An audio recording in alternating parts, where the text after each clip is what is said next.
कदाचित या शेवटच्या निवडणुका असतील असा दावा आणि असं विधान पुढारी न्यूजशी बोलताना प्रकाश आंबेडकर यांनी केलेलं आहे। पोलीस विभागात दबक्या आवाजात चर्चा सुरू आहे असं देखील प्रकाश आंबेडकर म्हणतात।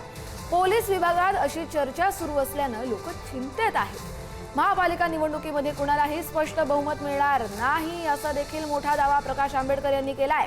बिनविरोध नगरसेवक निवडून आल्याचं लोकांना आवडलेलं नाही असं देखील प्रकाश आंबेडकर म्हणतात।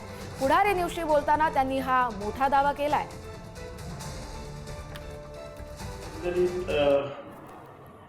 कोणालाही क्लिअर कट मेजॉरिटी मिळेल असं मला दिसत नाही।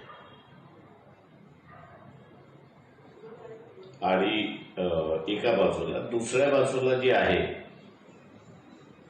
ते नगरपालिकेमध्ये ज्या पद्धतीने बिनविरोध निवडून आले ते लोकांना आवडलेलं नाही। मी असं म्हणणार नाही की राग आलाय, पण लोकांना आवडलेलं नाही। तिसरा एक फॅक्टर जो आहे तो दबक्या आवाजात आहे, पण तो पोलीस डिपार्टमेंटमधला आहे आणि त्याच्यामुळे लोक असं तो आवाज असं म्हणतोय की कदाचित ह्या शेवटच्या निवडणुका असतील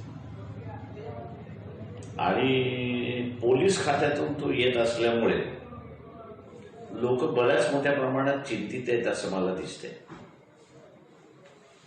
आणि त्याचं मतदानामध्ये रिफ्लेक्ट होण्याची पॉसिबिलिटी आहे असं त्या ठिकाणी मानतोय।